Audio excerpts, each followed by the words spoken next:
everybody, Scott PDX. Today is Friday, January 22nd. Okay, so it's winter time here in the Pacific Northwest, and we're blessed with somewhat mild conditions, but I know some of you back east are living in a lot colder places than I am. However, even out here, it gets into the 30s and below freezing at night, and it's nice to have heat, especially if you're hanging out in your van overnight, sleeping overnight, camping overnight, or just chilling someplace that you want to have a little bit of warmth and a little bit of comfort. So this is in my 2018 NV200. It's a small van. This is a small camper van. If I had a bigger Sprinter van, I would probably install a diesel heater and have a little bit more robust system. But in this van, I'm limited on space. And so even as a small a van as the NV200 is, I actually have 5 ways that I can heat the van. Don't get me wrong, I love the diesel heaters. I would love to have one, but to have one, you really need to have a couple of things. One, you need to have a dedicated power source. Really, that's a second battery. That battery needs to be charged from the alternator, or if you're in a place that you can charge it via solar and keep it powered up all the time, that works also. But you should have that second battery, because I don't want to rely on my starter battery to run my heater and get up in the morning and be stuck someplace. So you really need to have a second battery source. Now I have a little Jackery dedicated battery, little portable battery pack, and I could probably run the diesel heater on that, but that just doesn't seem ideal. Second thing with the diesel heaters is that you have to have a diesel tank someplace. Now here in the United States, the NV200s are all gasoline engines. They're not diesel engines, and so you can't run off a main diesel tank. You have to add a second little can someplace that holds your diesel. Now that works fine. A lot of people on a bigger van, there's all kinds of places you can stash that tank. Here on the NV200, I don't really want to have a diesel tank in the sleeping quarters. And I know people do it and it's just fine, but it just is something I'm not that interested in right now. Now the good news is that there's other ways to heat your van just fine without a diesel heater. They all have a little bit of compromises, but we'll talk about what each one of those are and go over the heat options that you have. All right, so the first heating source to consider on your van is the van itself. I mean, it's an automobile and it's got a heater, so why not use it? The funny thing is, when I first got this van, I went camping a couple of times, and you'd wake up in the morning and I would go to turn on one of my other heat sources, and it took me a couple of trips before I realized I could just get out of the bed, start the van, get back in my sleeping bag, and wait 10 minutes for the van to warm up. And it seems pretty obvious now, but at the time, I just didn't think about that. But that's a great way to heat up your van. I mean, why not use what the van has? It's got a good heater in there, just use it. Now, the disadvantages of using your engine to heat the van is it's not very fuel efficient. Just idling your van to run the heater is not a great way to use your gasoline. Okay, the second heat source that I have in my van is a stovetop heater. So let's talk about what that looks like.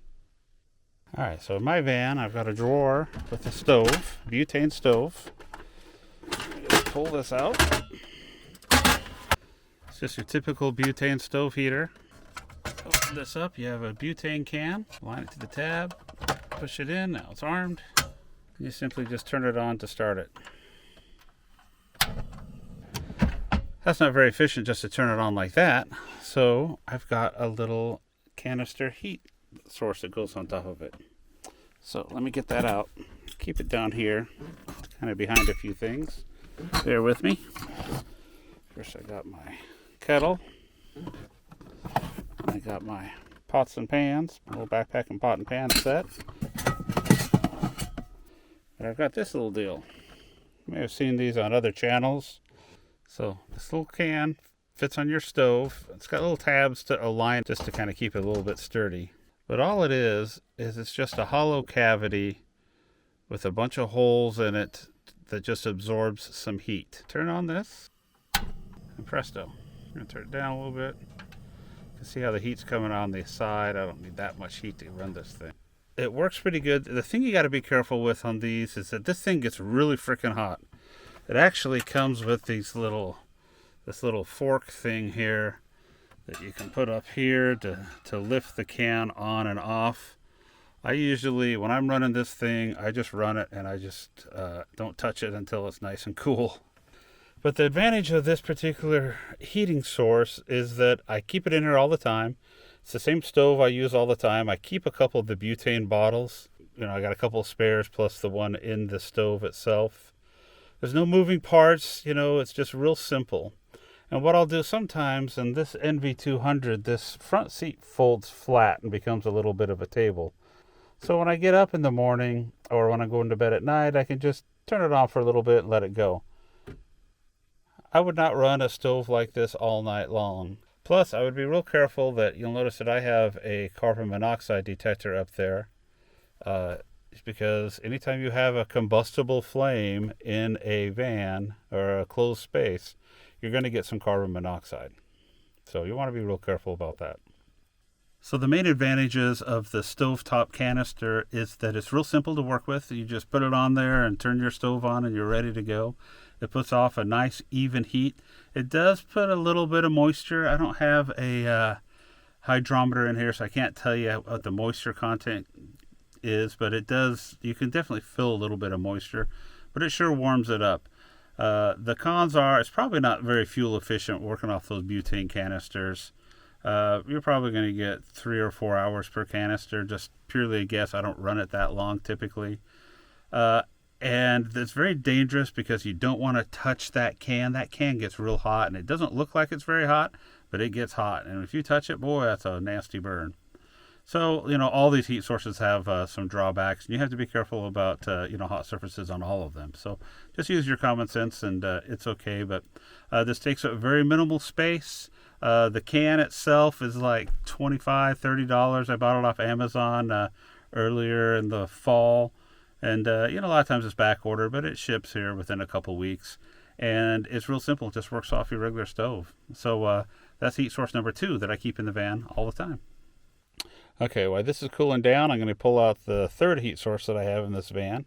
I keep it right out here, down here on the bottom, which this whole area is accessible from the back door. So from the back door, I've got a little net right here that has all kinds of stuff in it. The heater I'm going to pull out is right down here. So let me grab it. Okay. So here you go. So this is called a Cupid heater. The brand is Kovea. The model is a Cupid heater, and it is a little butane heater as well. So, let me show you how it works. Open these 2 little things here. Heater pops open.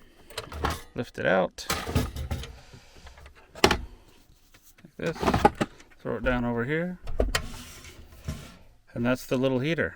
Notice that this is my hand. It's a real small little heater. You put your butane canister right in there. It's hard to do with one hand. Hey. Okay. So, let me get a butane canister. I'll pull the one out of the stove here. Uses the same canisters. On this stove, when you put the canister in, you can kind of look through this hole and see where it goes to align it. Let's see if I can do this with one hand. You push it in and you twist it just a little bit like that, and that locks it in. Now this stove is real simple to do. All you do is you push it in. All right. There you go. That's lit. So it's got a little piezoelectric deal in there on the stove. So you just push this in, twist it and on high, and then it clicks and ignites it. Now, if this was a darker day, you would see this thing as definitely a flame there. This ceramic element is starting to heat up here. This is very similar to a buddy heater. You've seen those buddy heaters. They're very popular. And I have a couple of the buddy heaters actually. And for quite a while, I would put my buddy heater, I would store it just right down here, which kind of works. But, you know, there's just so little space in this van that anytime I can find a smaller solution, it's better. And this little Kovea heater really puts out a lot of heat. And it's very small. I mean, that box, that whole canister this thing comes in, I mean, it's tiny. Let me put my hand on it. You know, it's not much bigger than my hand. So one big advantage for me with the Kovea heater is that it works off the same butane canisters that my stove works off of. Now, if you work off of the little propane green canisters, then a buddy heater is a better choice for you because those use the same 1 pound propane canisters. And there's nothing wrong with that. The buddy heater works great, and there's bigger stoves. You know, those old Coleman 2-burner stoves are great stoves. They're just physically larger. And in a tiny little van like this, again, this is a Nissan NV200 van. It's the size of like the Transit Connects or the Ram City van or whatever the heck that one is. They're small vans. So every little spot that I can get a little bit more storage is highly welcomed. So these little butane canisters don't take up very much space. I haven't been having that problem finding them anywhere, at least here in the Pacific Northwest. Maybe in other parts of the country they're a little bit harder to find, but for me they're not that bad to find. The butane canisters maybe don't last quite as long as the propanes, and the propanes are also refillable where these butanes aren't. Now, when I say the propanes are refillable, technically they're not, but you can buy a little adapter. And if you're careful and know what you're doing, they can be refilled. The butanes, they're one and done. You throw them away. But I also like the butane stoves and heaters and stuff because they typically have an igniter built into it. So you just put the stove in, you turn the dial, boom, heat's ready to go. There's no screwing things in and then getting a match and holding one button down where you turn the other button like you do on the buddy heaters. That buddy heater is definitely a two-handed operation to start this. Once the can is in this little Cadet heater, you just turn the dial and it goes. Now, I've only been running this Cadet heater for just a couple of minutes and it's already 80 degrees in here. So you've got your adjustment here. You can turn it down a little bit, up and down. It actually came with a little plate you can put right here to where you can put a, you can kind of cook or warm up your coffee or something like that on it. Obviously, I don't have that in here. But to turn it off, all you do is just... There you go. Thing's off now. I like this Cadet heater. It works pretty darn good. I mean, it took it from probably 70 to 80 degrees in here in like 5 minutes. That being said, it's still too much of a heater. I mean, if I lived in a snowy area or took it up skiing or in a real frigid place, then it works good. It's a strong heater. Even for this size van, it's almost too much heater. Now, the little element in this thing, let me turn it around again. The catalytic element, which is this little white thing, it's a stone little catalyst heater. It's the same as what you have in a buddy heater. The buddy one is about twice as big. The big buddy has 2 of those, so it's 4 times as big. But this little thing, that's plenty of heat on here. I found that a buddy heater in this van was too much. I mean, in 2 minutes, it was too hot.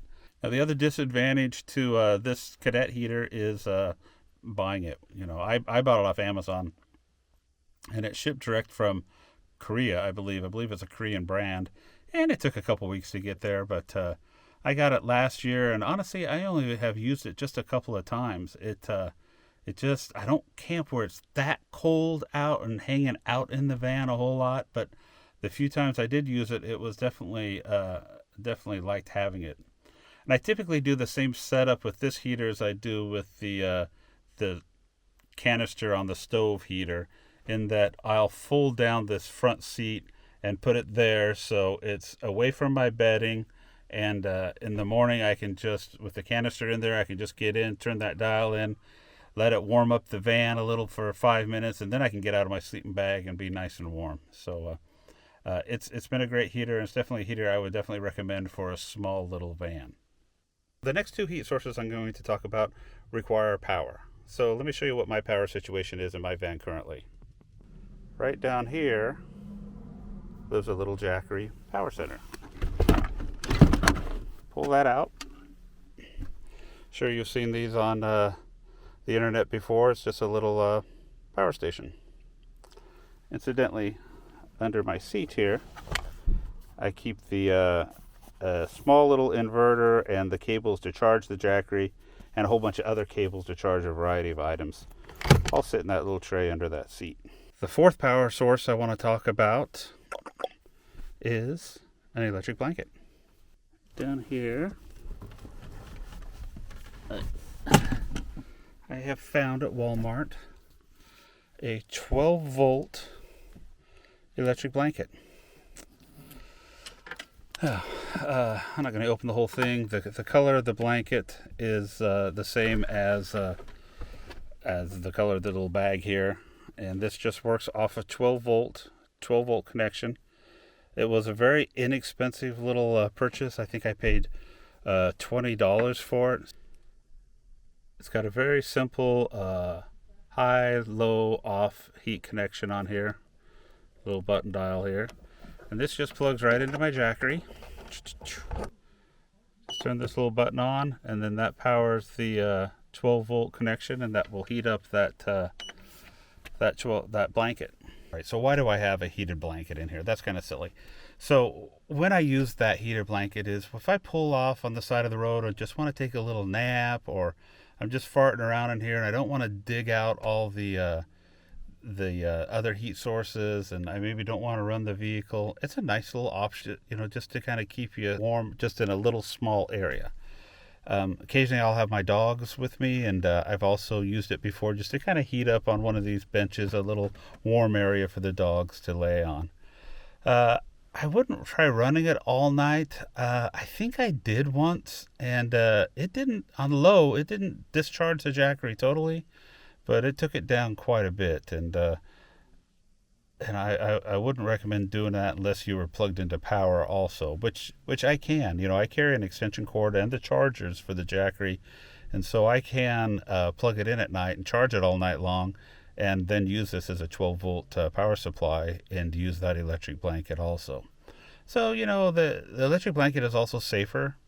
There's no flame like the other heaters that I just showed, the butane heaters, so they're definitely safer. There's less chance of fire, there's less chance of burning yourself. And, it's actually come in handy a couple times, and it really doesn't take a whole lot of space. Plus, it's also a blanket, so if I get cold and I just want to cover up with something, it's always there. Although with the cables in it, it's not the most comfortable blanket in the world, but it's there, and it's a good choice. So that's heat source number 4 that I keep in the van. Okay, so let's talk about the 5th heat source that I have in my van, the very last one, and that is an electric heater. So let's take a look at what that looks like. So, first of all, I store it also in the same cabinet. All right. Okay, so this is a little Broan is the brand. A ceramic heater. And it's a 110 or 120 volt heater. It uses 1500 watts. And so, you can't really... I could probably run this on the Jackery on low, but it's not going to last very long. This is definitely an option that you want to have when you're plugged into shore power. But I've used it a couple times that way. So what will happen sometimes is that when I'm out camping around after a couple days, maybe I'll want to go into a state park where there's a shower, and I'll buy if it's cold out, I'll have a site that has a 110 power, and then I can run this little heater. They're real simple to use. You just plug it in and then turn it on and go. This particular one has off. It's got a fan only, low heat and high heat. The fan only is kind of nice sometimes in the summertime. It's another way to get some cool air moving around. And then it's got a rheostat. It's not a thermostat, it's a rheostat. So it just tells you how often you want the thing to come on or off. But this is probably the only heating source I have in here, other than the electric blanket, that I can run all night long. So if I have consistent 110 power, same thing as I'll put the heater up on the folded down front seat, and I've slept in below freezing temperatures with this heater running all night long and slept great. And put it on low, and even that is almost too much for this little van. Low with the thermostat turned down, it's still pretty warm. I mean, this is a small van, and even at into the 40s, when I have a good sleeping bag and just my body heat and the minimal insulation I have in here. I mean, I do have some insulation in the ceiling and a little bit on the walls, but even that's plenty of insulation to stay comfortable all night long. It's just in the mornings and when you're going to bed at night, to where I hate being cold right before I get to bed, because when you get cold, it takes a lot longer for your body to warm up than it did to get cold. And so if I can keep the temperature up a little bit when I go to bed, I can, without shivering and having to snuggle up and get all warm, then I can sleep a whole lot better. And same thing in the morning, when you first get up in the morning and you get out of that sleeping bag and you got to put your clothes on. And for me, I got to pack up the bed and do other things. It's nice to have some heat on here before I open up that door and get out into the real cold. So that's the 5th heating source that I have in here. Get out there, go camping. No reason why you can't go out and camping when it's cold. Just wear good clothes when you're outside the van. Stay dry if you can. Always carry a second set of clothes to change into. I always have a second set of clothes that I leave in here. There's kind of some hiking pants and a dry t-shirt, dry socks for sure, and a pair of underwears. So, if I do get wet, I can always come back in here, turn on the heat, put on some dry clothes. I always keep a towel in here too, so I can kind of dry off a little bit. And those are just basics you should always have in a camping van, just so if you do get wet and cold, at least you have an option of warming up before you have to do that long drive home or spend that night. Okay, so those are the 5 ways that I can heat this van that are in this van at all times. So even in the summertime, I pretty much carry those things because occasionally I'll camp up in the woods and you can have some very cool mornings. And so it's nice to have that stuff in here. And each of those items has a dedicated place that I keep them in the van, and they're just always there. Now, if I was living in this van full time, or this was a little bit bigger van, I would do things differently. I would install a diesel heater if this was a little larger van and I could maybe hide that diesel tank, someplace under a bed storage area that I felt good about. I wasn't going to be smelling fumes all the time. And who knows, I may still go and add one of those diesel heaters under the passenger seat here at some point if I ever add permanent power to this van. But the way I have this van set up, nothing is permanently modified on this van. So all the fixtures in here can come out, and this could be converted back into a cargo van with minimal changes required. So that was one of the things I wanted to do, because a lot of this was just kind of a test on how the van life was going to work for me. And again, I'm not a full-timer guy. I go out here on day trips and overnight trips, and sometimes I'll go out 3, 4, 5 days in a row. It just kind of depends on what's going on. And so if I was living in it permanently, I would maybe want to have the heat with a thermostat. And there definitely are some advantages to having a diesel van. Don't get me wrong. I mean, it pulls a lot of the humidity out of the air. All the exhaust is going outside of the van. So there's definitely some advantages to it, and they're pretty inexpensive. I mean, I think the price that I paid for that Kovea heater is probably about the same price as a diesel heater. It's just that the diesel heater requires quite a bit more installation, and you need to have a power source, and you need to have a fuel can, and that's just a bit more involved of a project. So, not saying one's right and one's wrong. I'm just showing you what I'm doing in here, and maybe there's some ideas that you'll get out of this video to help you stay comfortable in the cool winters that we find ourselves in, and still be able to get out and enjoy camping in your van. And hopefully there was some information here and you found it valuable. And if so, like, subscribe, all that crap on my YouTube channel. And if you have any questions or comments, enter them below. Otherwise, we'll see you on the next video. So this is Scott PDX signing out for now. Y'all take care of yourselves and be good to each other. Bye.